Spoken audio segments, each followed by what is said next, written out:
देती हूँ। ये डाला चुकंदर, आंवला और गाजर, हो गया मिक्स। भाभी मेरे कपड़े ले लिए आपने? तभी शिल्पा हाथ में आलू के पराठे और चाय की ट्रे लेकर डाइनिंग टेबल पर रख देती है और सबको परोसती है। माँ जी, पापा जी खाना शुरू कीजिए। और कीर्ति, मैंने तुम्हारे गंदे कपड़े ले लिए हैं, अब मशीन में धुल रहे होंगे। भाभी जूस। अरे मैंने जूस बना दिया, बस मैं अभी लाई, 1 सेकेंड।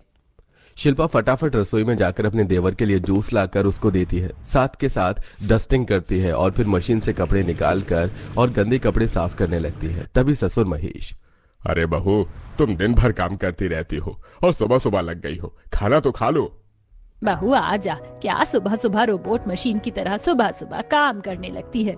माँ जी, आप तो जानती हैं घर संभालना कितना मुश्किल होता है। घर के काम इतने होते हैं कि 24 घंटे भी कम होते हैं। इसलिए मैंने नाश्ता बनाते बनाते मशीन चालू कर दी थी। जब तक कपड़े घूमेंगे मैं इधर काम निपटा लूंगी। ये सही है, तुम्हारा काम करने के 100 बहाने हैं तुम पर। भाभी आप सच में बहुत काम करती हो, ऐसे ही मेरी वाली भी हो तो आपको आराम मिल जाएगा। लेकिन पता नहीं निहारिका घर संभाल पाएगी कि नहीं। अरे देवर की चिंता मत कीजिए, निहारिका नहीं संभाल पाई तो मैं हूं ना उसके साथ। धीरे धीरे उसे सब आ जाएगा। अरे बहू, मेरे पायजामे में 500 रुपए रखे थे, मैं निकालना भूल गया। पापा जी डोंट वरी, मैंने आपके पैसे निकालकर तकिए के नीचे रख दिए हैं, आप ले लेना।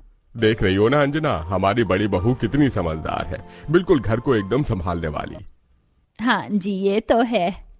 फिर शिल्पा थोड़ा खाना खाकर कपड़े धोने लग जाती है और घर का बचा हुआ काम निपटाने लगती है। घर वालों ने अविनाश की पसंद की लड़की से पहले ही सगाई कर रखी थी। कुछ ही दिन में अविनाश की निहारिका के साथ शादी हो जाती है, जो कि एक अमीर घर से आई थी और अमीरी के साथ घमंड वाली थी। क्या घर संभालने वाली बहू और घमंडी देवरानी की जोड़ी साथ में बन पाएगी? जानने के लिए कहानी में आगे चलते हैं। बहू की पहली सुबह सास और जेठानी उसे जगाने के लिए दरवाजे पर खटखटाते हैं। निहारिका बहू, बहू उठ जाओ, टाइम हो गया है। आज तुम्हें अपनी पहली रसोई बनानी है और पूजा भी करनी है। अरे क्या है माँ जी, चैन से सोने तो दीजिए। अभी शादी हुई और सुबह उठकर नई बहू से काम करवा रही हैं आप। ऐसे होता है आपके घर में? अरे निहारिका, माँ जी के कहने का ये मतलब नहीं है, लेकिन रस्म तो करनी पड़ेगी ना। आ जाओ। हाँ आ जाऊंगी मैं, आप जाइए। अच्छा हुआ अविनाश ने नहीं सुना, वरना बोलता कि मैं पहले ही दिन उसके घर वालों से कैसे बात कर रही हूँ। निहारिका तैयार होकर पहली रसोई के लिए रसोई में चली जाती है। लो आ गई मेरी प्यारी छोटी बहू। बहू यहाँ पर सारा सामान रखा है, फटाफट सूजी का मेवे डालकर अच्छा सा हलवा बना दो। क्या मैं कोई नौकरानी हूँ जिसका आप इंतजार कर रहे थे खाना बनवाने के लिए? मुझे नहीं आता ये खाना पीना बनाना, मैं जा रही हूँ, आप लोग खुद बना लीजिए। निहारिका, तुम माँ जी से कैसे बोल रही हो? और हमने तुम्हें कोई नौकरानी नहीं समझा, ये रस्म तो हर नई बहू को करनी पड़ती है। व्हाटएवर, मुझे खाना बनाना नहीं आता और ना ही मैं यहाँ खाना बनाऊंगी। अच्छा ठीक है, कोई बात नहीं बहू, तू हलवे को हाथ लगा देना, इसी में ही शगुन हो जाएगा। एक हफ्ता गुजर जाता है। निहारिका अपने ससुराल में ऐसे ही बात करती थी। अमीर होने के कारण उसने असली रूप रंग दिखाने शुरू कर दिए थे। वो सास और जेठानी से उल्टा बोलने लगती है। घर में रिसेप्शन पार्टी होती है। निहारिका तैयार होने के लिए पूरी कमरे को गंदा कर देती है और हर तरफ उसके कपड़े गिरे हुए थे, कुछ बिस्तर पर तो कुछ जमीन पर, और उसके सैंडल, मेकअप, ज्वेलरी सब फैला हुआ था। तभी जेठानी उसे बुलाने आती है। तुम तैयार तो हो गई ना? अरे ये क्या कर रखा है, बच्चों की तरह कमरा क्यों फैला रखा है? चीजों को संभाल के रखा करो, तुम इस घर की छोटी बहू हो। अरे आप फिर आकर अपना लेक्चर सुनाने लग गई। मेरा कमरा है, मैं कुछ भी करूँ, आपको क्या? देखो निहारिका, सब तुम्हारे और देवर जी का इंतजार कर रहे हैं। वो तो नीचे आ गए हैं। अब तुम तैयार हो जाओ, ये कमरा मैं संभालती हूँ। ओके अच्छा है, मैं रेडी होती हूँ। फिर निहारिका तैयार होती है और जेठानी फटाफट उसके कमरे की सफाई कर देती है। अगले दिन जेठानी देवर से देवरानी का फेवरेट खाना पूछती है। अरे भाभी, उसे दाल मखनी और चावल बहुत पसंद है, वही बना दीजिए आज खाने में। ठीक है देवर जी। शिल्पा फटाफट से दाल मखनी राइस बनाकर देवरानी के सामने रखती है, जहां वो पहले से ही बाहर से ऑर्डर करके खा रही थी। अरे ये सब क्या है जेठानी जी, खाना नहीं खाऊं अब मैं, अपना हटाओ मेरे सामने से। निहारिका, खास मैंने तुम्हारे लिए तुम्हारी फेवरेट चीज बनाई है, थोड़ा सा तो खा लो वरना वेस्ट हो जाएगा। अरे क्या है आपको, बार बार मेरे पास आकर मुझे परेशान करती रहती हो। वेस्ट होगा तो होने दो। कौन सा मैंने कहा था कि मेरे लिए दाल मखनी राइस बनाओ? रुको, आपकी टेंशन मैं अभी दूर करती हूँ। ऐसा कहकर निहारिका उसका बनाया हुआ खाना फेंक देती है। शिल्पा को बहुत बुरा लगता है। थोड़ी देर बाद अंजना उसे घर के दायित्व बताती है। थोड़ी देर बाद निहारिका डस्टिंग कर रही थी कि ससुर का फेवरेट फूलदान तोड़ देती है, जिसे आते हुए पड़ोसन देख लेती है। हाय हाय, ये कैसी बहू है घर तोड़ने वाली। कुछ दिन पहले इसकी आवाज आ रही थी, ये सबसे उल्टा ही बोलती है। और ये तो मुझे भी पता है कि भाई साहब का ये फेवरेट फूलदान है, और ये भी तोड़ दिया इसने। जब सब कुछ आपने डिसाइड कर ही लिया है तो सुन लीजिए। हाँ, मैं बदतमीज हूँ, उल्टा बोलती हूँ। Anything else? जब मेरे सास ससुर मुझे कुछ नहीं कह रहे हैं तो आप क्यों बोल रही हैं? देख लो महेश भाई साहब, अंजना बहन। अरे कोई बात नहीं, जाने दीजिए, दोबारा आ जाएगा। एक दिन घर में मेहमान आए होते हैं। घर के सभी लोग मौजूद होते हैं, लेकिन बहू बाहर से आकर सीधा चली ही जा रही थी। तभी अरे छोटी बहू, सब मेहमान तुमसे मिलने आए हैं, ये शादी में नहीं आ पाए, कुछ देर बैठो यहाँ। पापा जी, जब मैं इनको जानती नहीं तो मैं यहाँ बैठकर क्या करूंगी? और वैसे भी आपके रिश्तेदार हैं, आप संभालो। निहारिका ने हद कर दी है, सबके सामने पापा जी की बेइज्जती कर दी। मुझे समझाना होगा। शिल्पा एक गरीब घर की समझदार लड़की थी, इसलिए वो हर घर के काम को बहुत अच्छे से संभालती थी। शिल्पा पीछे पीछे निहारिका को समझाने जाती है, जहां पर भी निहारिका उल्टा बोल देती है। वक्त गुजरता है, निहारिका की ये बात अविनाश को पता चलती है, पर निहारिका उसे ही पट्टी पढ़ाकर उसके घर वालों से उसे अलग करना चाहती थी। बस अविनाश, बहुत हो गया। इस घर के सारे लोग मुझे कुछ ना कुछ बोलते रहते हैं। अब मुझे कोई काम करने की आदत नहीं है तो मैं एकदम से कैसे सीख जाऊंगी? और वैसे भी जेठानी जी को तो टैग दे रखा है घर संभालने का, तो मैं क्यों करूं? देखो, सीधी सी बात है, अब माँ जी से इस घर के बंटवारे की बात कर लो। हम दोनों के लिए बेहतर होगा और तुम्हें भी तुम्हारा हिस्सा मिल जाएगा। पता चले जेठ जेठानी ही प्रॉपर्टी पर डंक मारकर बैठ जाएं। निहारिका, तुम पागल हो गई हो, घर का बंटवारा करवाओगी? तुम मुझसे प्यार करते हो, शादी करके मुझे यहाँ लेकर आयो, मेरे लिए इतना नहीं कर सकते? मैं तुम्हारे लिए अपना घर छोड़कर आ गई, और अगर तुम्हें अपने घर वालों के साथ रहना है तो मैं जा रही हूँ। तुम घर में कोई चीज लेकर आते हो, उस पर मेरा नहीं तुम्हारे परिवार वाले हक जमाने आ जाते हैं। मैं तो कुछ हुई नहीं ना। नहीं निहारिका, मैं घर वालों से बात करता हूँ। वक्त गुजरता है, घर संभालने वाली बहू घर संभाल लिया करती थी, लेकिन छोटी बहू अब घर में और भी ज्यादा कलेश करने लग गई थी। उससे कोई भी गलती होती तो शिल्पा अपने सिर पर इल्जाम ले लेती, और ये घर में बार बार होता है। एक बार निहारिका खाने में ज्यादा मिर्च डालकर सास को दे देती है और अंजना बहुत खांसने लगती है। अरे मेरी मैया, मेरा गला बहुत जल रहा है। छोटी बहू, खाने में इतनी मिर्ची क्यों डाली है? माँ जी, मैंने कुछ नहीं किया, ये तो बड़ी जेठानी जी ने बनाया है खाना। ये लीजिए माँ जी, पानी पीजिए। हाँ माँ जी, आज मुझसे गलती से ज्यादा मिर्च डल गई। अच्छा बनने की भी एक हद होती है। पानी सर से ऊपर आ चुका है, इतना तो मुझे पता ही है कि तेरे खाने का स्वाद क्या है।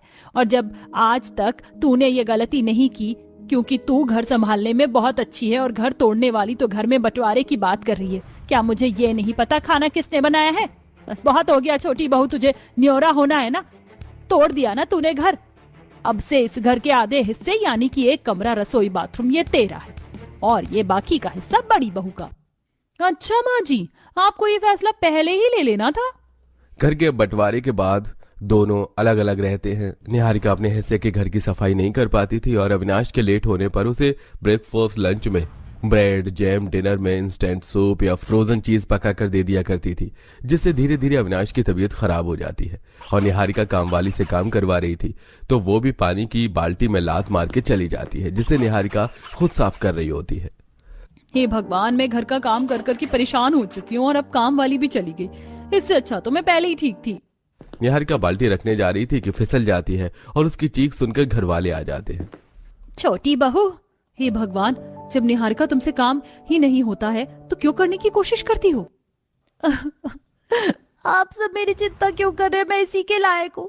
मैंने घर का बंटवारा कर दिया, आज हम दोनों ही ठीक नहीं है। माँ जी, जेठानी जी, मुझे माफ कर दीजिए। मुझे अपनी गलती का एहसास हो गया कि घर संभालने वाला होना चाहिए इंसान को, घर तोड़ने वाला नहीं। अच्छा हुआ बहू, वक्त रहते तुम्हें अपनी गलती का एहसास हो गया। इस तरह निहारिका अपनी जेठानी की तरह घर संभालने वाली बनने की कोशिश करती है, और सभी लोग एक साथ खुशी खुशी रहने लगते हैं। भाई साहब, जरा और अच्छा और महंगा सा गाउन दिखाओ, मुझे मेरी बेटी की पहली सालगिरह के तोहफे में चाहिए। अच्छा जी, बेटी की सालगिरह है, तब तो फिर आप ये डमी पर लगाया हुआ गाउन देखिए। दुकानदार ने जैसे ही विमला को डमी को पहनाया हुआ गाउन दिखाया तो विमला का उसके ऊपर दिल आ गया। अरे वाह, कितना अच्छा गाउन है। कितने का है? इसकी कॉस्ट है 30,000 रुपए। कोई दिक्कत नहीं है, मेरी बेटी का दिन बनाने को तो मैं इससे भी महंगा गाउन खरीद सकती हूँ। आप यही दे दो। विमला ने वो 30,000 का गाउन खरीद लिया और उसे खरीदने के बाद वो नॉर्मल बाजार में आ गई, जहां वो एक छोटी सी दुकान में चली गई। सुनते हैं, जरा मुझे जल्दी से हल्की फुल्की कढ़ाई की साड़ी दिखाओ भैया। कितने रुपए तक की विमला जी? 1,000, 1,500 या 2,000? अरे भैया, 1,000 या 2,000 क्या कुछ होते ही नहीं है, मुझे तो बस 500 रुपए तक की साड़ी चाहिए थी। विमला की बात सुनकर दुकानदार ने उसे 500 रुपए वाली साड़ी दिखानी शुरू कर दी। किसके लिए ले रही हो विमला जी? सुष्मिता के लिए? सुष्मिता को मैं ये 500 रुपए वाली साड़ी दूंगी, ये तो उस फालतू के लिए है। अब अगर ना दूं तो जमाने में बुरी बन जाऊंगी, इसलिए उसके लिए भी साड़ी खरीदनी पड़ रही है। कोई बात नहीं है बहन, और बेटी तो चाहे सगी हो या सौतेली, माँ का ध्यान तो रखती ही है। मेरी दुकान पर ही तो लाती थी आप शादी से पहले दोनों बच्चियों को। बेचारी बड़ी वाली में मुंह से एक अल्फाज नहीं निकालती थी, बस जो भी आप दिलवा देती थी वही चुपचाप ले लिया करती थी और चली जाती थी। दुकानदार की बात सुनकर विमला चिढ़ सी गई और बोली, भाई साहब, मेरी बेटियों को मुझसे ज्यादा तो कोई जानता नहीं होगा, इसलिए आप उनकी बात छोड़ो और मुझे ये वाली साड़ी दे दो। विमला की बात सुनकर वो दुकानदार बस चुप सा रह गया और विमला वहां से साड़ी लेकर घर आ गई। ताला ही लगाकर चली जाती हूँ और चाबी पड़ोस में दे जाऊंगी, कभी मुझसे गुम हो जाए। अरे विमला जी, कहाँ जा रही हो? कुछ नहीं, आज वो सुष्मिता की सालगिरह है ना, तो बस उसी के घर जा रही थी। अच्छा, तो ये बात है, ठीक है बहन, जाओ। अपनी पड़ोसन से बोलती हुई विमला अपनी बेटी के घर जाने को निकल गई। विमला की 2 बेटियां थीं, एक सगी और दूसरी सौतेली। पहले उसने अपनी सगी बेटी सुष्मिता के घर जाने का फैसला किया। पहले तो मैं सुष्मिता के घर जाऊंगी, वो कितनी खुश हो जाएगी मुझे देखकर। ऐसे ही सोचते सोचते विमला अपनी सगी बेटी सुष्मिता के घर पहुंच गई, जहां अरे ये क्या, घर तो काफी सजाया हुआ सा लग रहा है। क्या सुष्मिता ने कोई पार्टी रखी हुई है? नहीं नहीं, वो मेरे बिना कैसे कोई पार्टी कर सकती है। विमला ऐसे ही खुद से ही बोलते बोलते अपनी सगी बेटी के घर में आ गई और जैसे ही वो हॉल में पहुंची तो उसने देखा कि काफी सारे मेहमान वगैरह आए हुए थे और सुष्मिता अपनी पहली सालगिरह की पार्टी कर रही थी। ये देखकर विमला को जरा दुख सा हुआ, लेकिन उसने इस सबको नजरअंदाज कर दिया और वो सुष्मिता के पास गई। सुष्मिता, मेरी बच्ची। माँ, आप यहाँ? मेरी बच्ची, मुबारक हो तुझे तेरी शादी की पहली सालगिरह। माँ, ये आप क्या कर रही हो? इतना क्यों चिपक रही हो? और मैंने तो आपको इस पार्टी में बुलाया भी नहीं था, तो फिर आप क्यों आई? मैं तेरी माँ हूँ बेटा। क्यों, मैं आ नहीं सकती हूँ क्या? कब ये गरीबों वाली हरकतों को छोड़ोगी? वैसे सही कहते हैं अमीर लोग कि गरीबों की नीयत में ही खोट होता है। हर जगह पर बस उन्हें अपने भरने की लगी रहती है। आप भी यहाँ मुझसे कुछ दान दक्षिणा लेने आई हो ना? नहीं बेटा, मेरा ऐसा कोई इरादा नहीं था। मैं तो बल्कि तेरे लिए सालगिरह का तोहफा लेकर आई थी। मैं तो तेरी पार्टी के बारे में जानती तक नहीं थी मेरी बच्ची।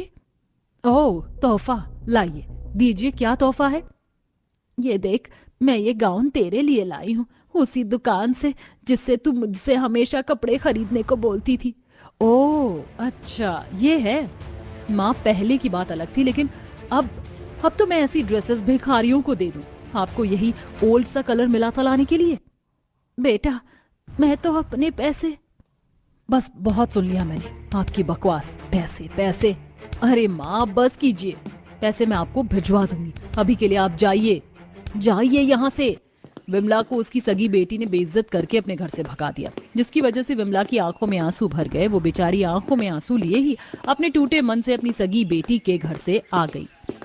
मैंने कितने मन से सुष्मिता के लिए गाउन लिया था, लेकिन उसने मुझे भरे हॉल में बेइज्जत कर दिया। अब डर लग रहा है कि मैं उर्वशी के घर जाऊं भी कि नहीं, कहीं वो भी मुझे ऐसे ही बेइज्जत करके ना भगा दे।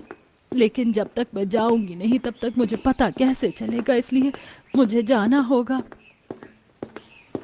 विमला हिम्मत करके अपनी सौतेली बेटी के घर जाने को भी निकल गई, लेकिन उसे डर लग रहा था कि कहीं उसकी सौतेली बेटी भी उसे ऐसे ही बेइज्जत ना कर दे। ऐसे ही डरते डरते वो उसके घर पहुंची और आ रही हूँ बाबा। माँ, आप? हाँ, मैं तेरी पहली सालगिरह है ना, तो बस उसी का तोहफा देने आई थी। ये ले। आपको याद था माँ? आप बाहर क्यों खड़ी हो, अंदर आओ। उर्वशी तो शायद काफी खुश है, एक बार तोहफा खोलकर तो देख ले कि कैसा है। आपने दिया है तो अच्छा ही है माँ। माँ, वैसे इसकी क्या जरूरत थी? हाँ, पैर उठाकर मेरे घर तक आ गई, बस मेरे लिए इतना ही काफी है। ऐसे बोलकर उर्वशी विमला को घर के अंदर लेकर गई। उर्वशी की बात सुनकर विमला को वो बात सीधा दिल पर लगी, क्योंकि उसकी चहीती बेटी ने तो अपनी माँ को बेइज्जत कर दिया था। उर्वशी का अपने लिए इतना प्यार देखकर विमला पुराने दिन में खो गई। ऐसे ही रोजाना मुझसे तेल की मालिश करवा लिया कर, 7 दिन में ही देखना तेरे बाल झड़ना बंद हो जाएंगे। माँ हट जाओ, बस अब काफी देर हो गई मालिश। नहीं अभी नहीं, 5 मिनट और मसाज करवा। और मैंने ना उर्वशी को नाश्ता बनाने को बोल दिया था, वो नाश्ता लेकर आती ही होगी। विमला के ऐसे बोलते ही उर्वशी नाश्ता बना ले आई। चल अब उठ जाना और नाश्ता कर लेना। ठीक है। दोनों माँ बेटी नाश्ता करने को बैठ गईं कि तभी उर्वशी भी उन्हीं के साथ बैठने को हुई। लेकिन तू कहाँ बैठ रही है? माँ इसमें मेरा भी नाश्ता है। ओह अच्छा, तेरा भी है, ये ले, तो तू अपना हिस्सा ले और कहीं और को खा ले। अच्छा ठीक है माँ। उर्वशी बेचारी दुखी होकर अपनी माँ से अपना नाश्ता अलग को ले आई, लेकिन कुछ भी उससे उल्टा नहीं बोली। माँ माँ कहाँ गुम हो? हाँ कुछ नहीं बेटा। वो क्या हो? बेटा मुझे माफ कर दे, मैंने पहले तेरे साथ कितना गलत किया। माँ मैं तो आपसे नाराज ही नहीं थी, तो फिर माफी कैसी? ऐसी बातें मत सोचिए माँ। उर्वशी ने ऐसे बोलकर विमला को गले लगा लिया। मेरे लिए इतना ही काफी है। ऐसे बोलकर उर्वशी विमला को घर के अंदर लेकर गई। उर्वशी की बात सुनकर विमला को वो बात सीधा दिल पर लगी, क्योंकि उसकी चहीती बेटी ने तो अपनी माँ को बेइज्जत कर दिया था। उर्वशी का अपने लिए इतना प्यार देखकर विमला पुराने दिन में खो गई। ऐसे ही रोजाना मुझसे तेल की मालिश करवा लिया कर, 7 दिन में ही देखना तेरे बाल झड़ना बंद हो जाएंगे। माँ हट जाओ, बस अब काफी देर हो गई मालिश। नहीं अभी नहीं, 5 मिनट और मसाज करवा। और मैंने ना उर्वशी को नाश्ता बनाने को बोल दिया था, वो नाश्ता लेकर आती ही होगी। विमला के ऐसे बोलते ही उर्वशी नाश्ता बना ले आई। चल अब उठ जाना और नाश्ता कर लेना। ठीक है। दोनों माँ बेटी नाश्ता करने को बैठ गईं कि तभी उर्वशी भी उन्हीं के साथ बैठने को हुई। लेकिन तू कहाँ बैठ रही है? माँ इसमें मेरा भी नाश्ता है। ओह अच्छा, तेरा भी है, ये ले, तो तू अपना हिस्सा ले और कहीं और को खा ले। अच्छा ठीक है माँ। उर्वशी बेचारी दुखी होकर अपनी माँ से अपना नाश्ता अलग को ले आई, लेकिन कुछ भी उससे उल्टा नहीं बोली। माँ माँ कहाँ गुम हो? हाँ कुछ नहीं बेटा। वो क्या हो? बेटा मुझे माफ कर दे, मैंने पहले तेरे साथ कितना गलत किया। माँ मैं तो आपसे नाराज ही नहीं थी, तो फिर माफी कैसी? ऐसी बातें मत सोचिए माँ। उर्वशी ने ऐसे बोलकर विमला को गले लगा लिया। सालगिरह के दिन उर्वशी को अपनी माँ मिल गई थी। माँ अब आप आ ही गई हो तो मैं आपकी लाई साड़ी को पहन लेती हूँ, उसके बाद हम पार्टी करेंगे। सही कहा माँ उर्वशी ने। राज और उर्वशी ने जैसा बोला था वही किया। उन्होंने सिर्फ विमला के साथ ही घर में पार्टी की और फिर विमला अपने घर वापस आ गई। विमला घर आकर अपनी सगी बेटी के बर्ताव को लेकर दुखी हो रही थी।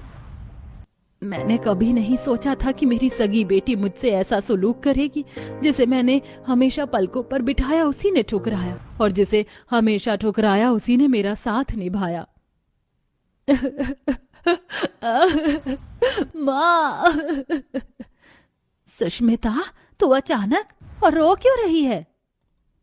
विमला बहन, मैं इसे यहाँ लेकर आई हूँ। अरे जो बेटी अपनी माँ को सभी के सामने बेइज्जत कर सकती है, वो एक अच्छी बहू क्या ही बनेगी?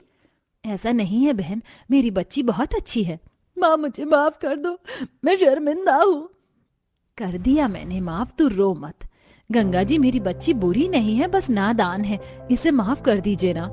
विमला ने सुष्मिता की सास को समझा दिया और जिसके बाद गंगा सुष्मिता को घर ले जाने को राजी हो गई। अब सुष्मिता को भी सीख मिल गई थी, तो दूसरी तरफ विमला भी समझ गई थी और अब सब कुछ ठीक हो चुका था।